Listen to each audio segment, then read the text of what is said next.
안녕하세요. 존경하는 시청자 여러분. 모터스포츠, 특히 세계 모토 그랑프리는 엔진 제작뿐만 아니라 셰시와 공기역학 설계에서도 가장 첨단 기술이 집약된 분야입니다. 매우 흥미로운 엔진이 있는데 바로 V형 5기통 엔진입니다. 이런 구조는 매우 드물게 볼 수 있으며 직렬 5기통 엔진보다도 더 희귀합니다. 이런 양산형 엔진이 처음으로 제작된 것은 1997년에 폭스바겐 그룹에 의해서였습니다. 이 엔진은 특정 계층에서 전설로 불리는 VR5 엔진이었으며 2006년까지 생산되었습니다. 하지만 이 엔진은 전통적인 V형이 아니라 실린더 뱅크 각도가 작고 하나의 실린더 헤드를 쓰는 VR 구조였습니다. 진정한 V형 5기통 엔진은 혼다가 만들었고 RC211V라는 레이싱 오토바이 모델에 적용했습니다. 그리고 바로 이 엔진이 2002년부터 2006년까지 혼다 레이싱 팀을 유명하게 만들었습니다. 이 영상에서는 왜 일본 회사가 이 드문 엔진 구조를 선택했는지, 그리고 그것이 어떤 이점을 가져다 줬는지 알게 될 것입니다. RC211V 모델의 오토바이가 어떤 성과를 거두었는지, 그리고 왜 2007년부터 혼다가 V형 4기통 엔진을 선호하게 되었는지도 알아보겠습니다. 여러분은 크라스모토 채널을 시청하고 계십니다. 즐거운 시청 되세요.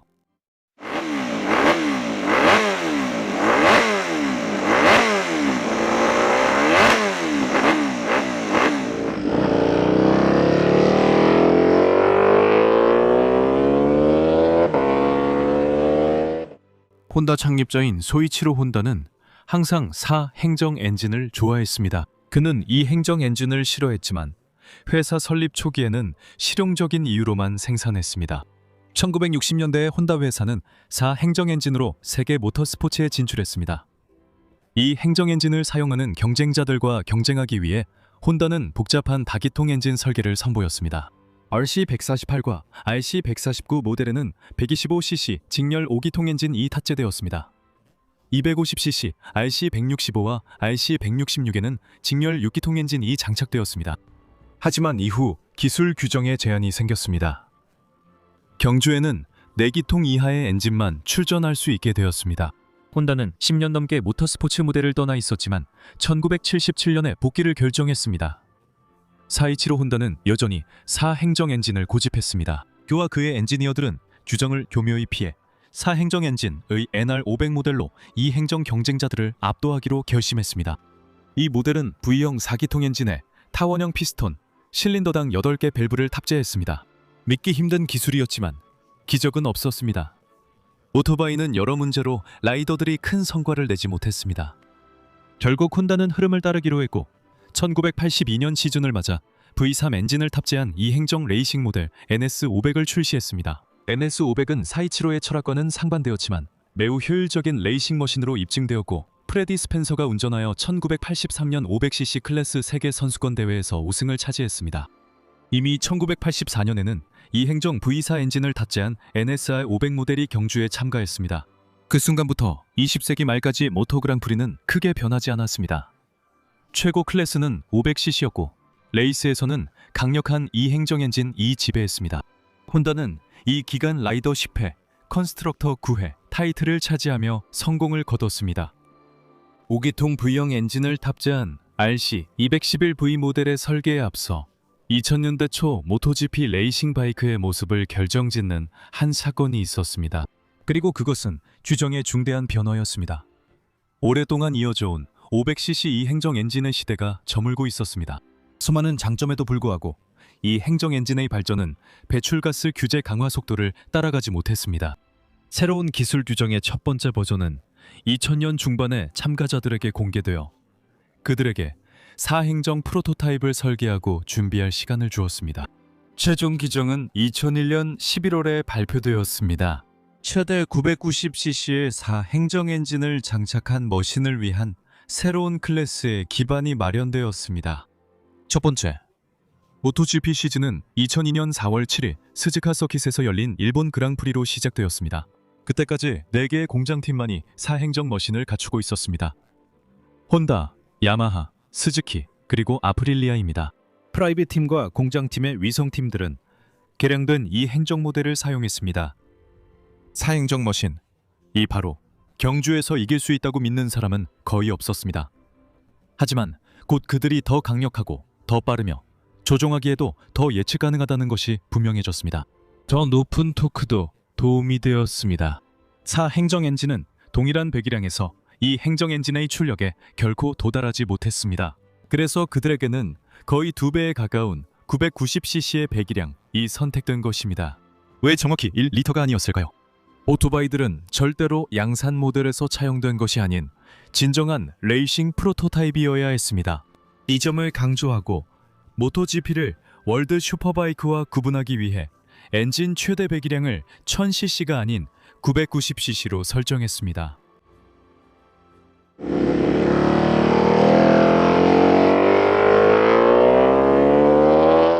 혼다의 엔지니어들은 엔진 설계에 대한 풍부한 경험을 바탕으로 브레인스토밍을 진행했습니다. 직렬 2기통 V4, 심지어 V6에 대한 아이디어도 있었지만 결국 그들은 V5 구조로 결정했습니다. 이것은 매우 독특한 결정이었지만 결국 혼다에게 수많은 승리와 명성을 가져다 주게 됩니다. 그렇다면 왜 V5였을까요? 직감적으로는 V4, V6, 그리고 다른 짝수 실린더 구조가 더 균형 잡히고 대칭적이며 정돈되어 보이기 때문입니다. 이 선택의 한 이유는 엔진의 이국적임이었습니다. 이전엔 V형 5기통 엔진 오토바이가 없었지만 이것이 주된 이유는 아니었습니다. 중요한 점은 오토바이 건조 중량이 최소 145kg으로 무게 제한을 맞추는 것이었습니다. 별도의 규정으로 엔진의 최소 중량이 정해졌고 5기통 엔진은 4기통 엔진과 동일한 최소 중량을 허용받았습니다. 5기통 엔진의 경우 피스톤이 더 작고 가벼웠기 때문에 크랭크 샤프트의 회전수를 더 높일 수 있었습니다. 따라서 같은 배기량의 V4기통 엔진보다 더 높은 출력을 낼 수 있었습니다. 이것은 혼다의 레이싱 철학에 부합했고 곧 5기통 엔진의 최대 회전수는 2만 회전에 가까워졌습니다. 2002-2003년 당시 실린더 피스톤의 초기 치수는 실린더 직경이 73mm, 피스톤 스트로크가 47.3mm였습니다. 이후 몇 년 동안에는 75mm에 44.8mm로 변경되었습니다. 엔진의 스트로크가 더 짧아지면서 최대 회전수를 더욱 높일 수 있게 되었습니다. V형 5기통, 앞 3개, 뒤 2개 구성은 오토바이가 라이더 무릎 사이에 더 잘 들어오도록 했습니다. 반면에 4기통 엔진과 비교했을 때 크랭크 샤프트의 추가적인 너비는 미미해서 오토바이의 전체 폭이나 공기역학적 성능에 큰 영향을 주지 않았습니다.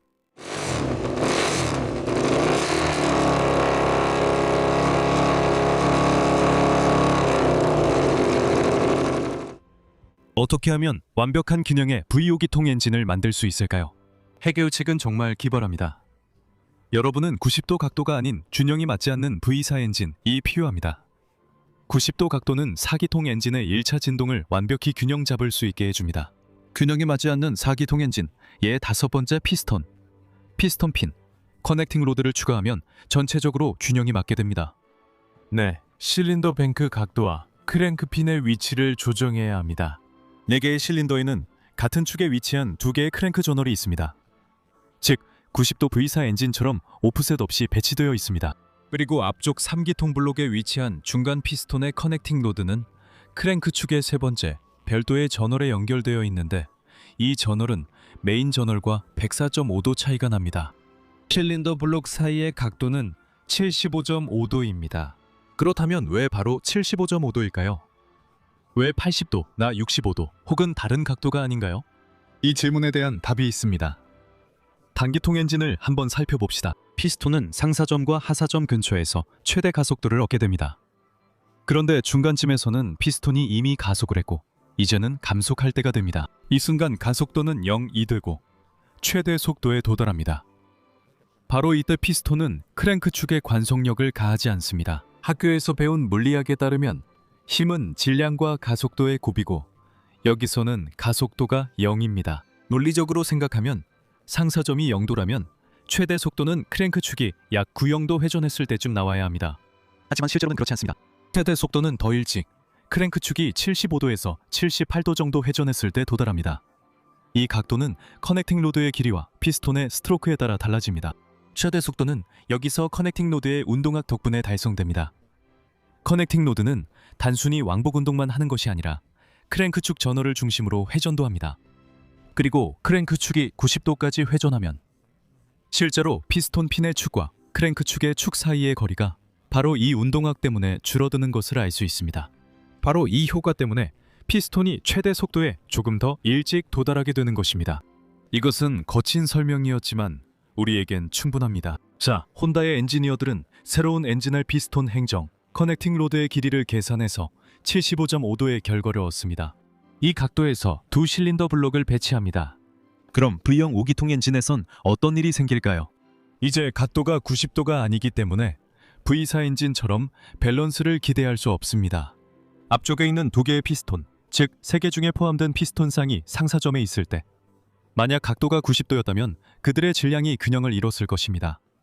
하지만 기억하시다시피 여기서는 75.5도입니다.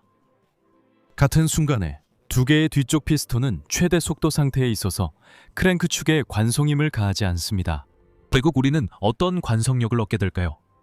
빨간 화살표는 두 개의 앞쪽 피스톤에서 오는 힘입니다. 파란 화살표는 크랭크 축의 관성입니다. 초록색 화살표는 불균형 각도로 인해 크랭크 축이 뒤쪽 두 피스톤에 가하는 힘입니다. 초록색과 파란색의 합력 벡터를 그려봅시다. 이것이 뒤쪽 두 피스톤에 작용하는 결과적인 힘입니다. 우리는 방정식에서 크랭크 축을 제외했습니다. 그 결과는 무엇일까요? 두 벡터는 뒤쪽 실린더 블록의 수직축을 기준으로 75.5도 각도로 배치되어 있습니다. 그리고 이 벡터들의 합이 바로 불균형 힘을 만들어냅니다. 이제 다섯 번째 피스톤이 자신의 역할을 할 차례입니다. 그의 커넥팅 로드는 독립된 크랭크핀에 연결되어 있고 이 핀은 나머지보다 104.5도 각도로 위치합니다. 주황색 원으로 다섯 번째 실린더 커넥팅 로드 크랭크핀 위치를 표시했습니다. 75.5도와 104.5도를 더하면 어떻게 될까요? 맞아요. 180도입니다. 결국 다섯 번째 피스톤과 커넥팅 로드, 피스톤 핀, 그리고 해당 커넥팅 로드 크랭크핀 주위의 카운터웨이트들은 그 무게가 정밀하게 계산되어 있어서 반대 방향으로 작용하는 불균형 힘과 동일한 힘을 만들어냅니다. 즉 모든 관성력이 서로 상쇄되어 처음에는 존재하지 않을 것 같은 완벽한 엔진 밸런스가 이루어집니다. 정말 천재적이죠? 이 설명은 매우 단순화된 것으로 저도 처음엔 이해하지 못해 혼다의 V5 엔진 관련 드라이빙 포 앤서스 채널 영상을 3번이나 다시 봐야 했습니다. 참고로 일부 애니메이션은 그 채널에서 가져왔습니다. 혼다는 V5 엔진과 전반적으로 홀수계의 실린더를 가진 V형 엔진 구성에 대한 여러 특허를 보유하고 있습니다.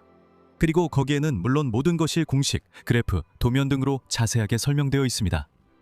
이런 분야에 대해 잘 아는 엔진 개발자들에게는 분명히 흥미로울 것입니다. V5 엔진이 처음부터 균형이 잘 맞았기 때문에 일부 출력을 소모하고 불필요한 무게를 더하는 밸런스 샤프트가 필요 없었습니다. 실린더 뱅크 각도가 작아져 엔진이 V4보다 짧아졌고 혼다 엔지니어들은 오토바이 앞뒤 무게 배분을 더 이상적으로 할 수 있는 공간을 확보했습니다. 2002년형 프로토타입은 14,000rpm에서 210마력의 최대 출력을 자랑했습니다. 해마다 이 수치는 변했고 대체로 더 높아졌습니다. 혼다 엔지니어들은 이 엔진을 끊임없이 개선해왔습니다. 2006 시즌에는 17,000rpm에서 260마력까지 출력을 끌어올렸습니다. 하지만 이 엔진이 300마력까지도 낼 수 있었다는 소문이 돌기도 했습니다. 새로운 규정으로 인해 더 단순한 이 행정 엔진에는 없던 기술들이 도입되었습니다. 엔진 브레이크를 제어하기 위한 슬리퍼 클러치와 전자식 연료 분사 장치가 그 예입니다. 이것은 이후 몇 년 동안 계속 확장된 전자 제어 시스템의 일부에 불과했습니다. 여기에는 기어를 내릴 때 급격한 엔진 브레이크를 방지하기 위해 아이들링 회전을 높여주는 스테퍼 모터가 적용된 전자식 스로틀 밸브도 포함되었습니다. 혼다 역시 처음으로 기어 단수에 따라 스로틀 반응 속도를 조절하는 기술을 도입했습니다. 저단에서는 더 부드럽게, 고단에서는 더 날카롭게 반응하도록 한 것입니다. 이 외에도 완전히 새롭게 탄생한 RC211V에는 또 다른 특징이 있었습니다. 배기음은 독특하면서도 멜로디컬했고 V4 엔진의 거침없는 굉음에 흥미로운 날카로움을 더해주었습니다. 예전 125cc 5기통과 250cc 6기통 시절처럼 혼다는 세계선수권 대회의 사운드 트랙에서 주도적인 역할을 했습니다.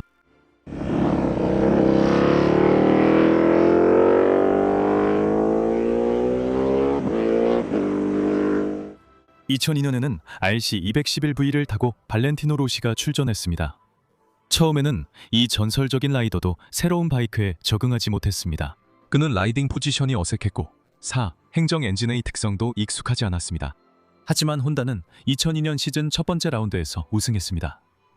그리고 결국 RC211V는 시즌 16라운드 중 14라운드에서 승리했습니다. 정말 믿을 수 없는 일이었습니다. 하지만 무대 뒤에서는 다른 일들이 벌어지고 있었습니다. 개발팀은 끊임없이 발생하는 기술적인 문제들과 싸우고 있었습니다. V5 엔진은 오버홀 전까지 2000km를 주행할 수 있도록 설계되었지만 실제로는 그만큼 신뢰성이 높지 않았습니다. 큰 고장이 나거나 엔진이 멈추는 것을 막기 위해서는 피스톤을 300km마다 교체해야 했습니다. 1년이 지나서야 신뢰성 문제가 해결되었습니다. 원래 계획과 달리 각 경주마다 엔진이 하나가 아니라 2개가 필요했습니다. 왜냐하면 경주 일정에 따라 오버홀 작업이 제때 끝나지 않을 수 있었기 때문입니다. 연료 소비량이 예상 수준에 미치지 못했고 모토GP에는 연료 탱크 용량에 대한 규정이 있어서 팀들은 엔진의 마력뿐만 아니라 정해진 주행거리를 소화할 수 있는 연료 소비량도 계산해야 했습니다. 이로 인해 출력도 다소 줄여야 했고 팀은 다른 여러 문제들과도 싸워야 했습니다. 2002년 시즌이 끝난 후 절대적인 지배에도 불구하고 87개의 부품과 요소의 변경이 이루어졌습니다. 2003년 발렌티노 로시가 야마하로 옮겼지만 혼다는 여전히 지배했습니다. 혼다는 2002년부터 2006년까지 3번의 라이더 챔피언십과 4번의 컨스트럭터 챔피언십에서 우승했습니다. 사실상 이 오토바이는 82번의 경기 중 48번을 우승했습니다. RC211V의 승률은 58.5%였습니다. 이것은 모토GP에서 매우 인상적인 기록이었고 이전에는 오토바이에 한 번도 장착된 적이 없는 독특한 구조의 엔진이라는 점에서 더욱 놀라웠습니다. 하지만 모든 것은 언젠가 끝나기 마련이고 VO 시대도 결국 막을 내렸습니다. 규정의 변화가 독특한 오토바이를 탄생시켰고 또 다른 변화가 그것을 사라지게 만들었습니다. 국제 모터사이클 연맹은 모토GP에서 최고 속도가 시속 360km로 증가한 것을 위험하다고 봤습니다. 규제기관은 엔진 배기량을 800cc로 제한하기로 결정했습니다. 또한 연료 탱크 용량도 줄어들었습니다. 국제 모터사이클 연맹의 논리에 따르면 배기량 감소와 연료 소비 감소는 결국 엔진의 출력을 낮추고 트랙에서의 최고 속도를 시속 310km로 줄여야 했습니다. 2007년 시즌을 위해 혼다는 새로운 레이싱 프로토타입 RC212-4를 준비했고 이 모델에는 V4 엔진이 장착되었습니다. 800cc 배기량으로 엔진이 더 컴팩트해졌고 혼다는 값비싸고 복잡한 V5 엔진 실험을 충분히 했다고 판단했습니다. 게다가 5기통이나 6기통 엔진을 장착한 오토바이는 4기통 엔진 오토바이보다 5kg 더 무거워질 수밖에 없었습니다. 이 일은 용납할 수 없었고 혼다는 특정 라이더를 위해 새 프로토타입도 개발 중이었습니다. 일본 기업은 주로 아다네 페드로사에게 기대를 걸었는데 그는 키가 158cm이고 몸무게가 51kg입니다.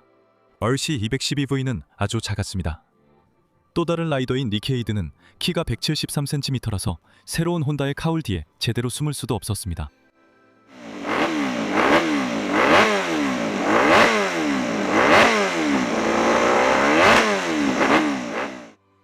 이것이 바로 여러분 혼다의 놀라운 V5 엔진의 이야기입니다. 설계자, 엔지니어, 레이싱팀, 그리고 라이더들의 완벽한 협력과 기술의 잠재력이 RC211V를 전설로 만들었고 역사상 유일하게 V5 엔진을 장착한 오토바이가 되었습니다. 이 시점에서 제 이야기는 마무리됩니다. 제 노력을 응원하는 것은 그리 어렵지 않습니다.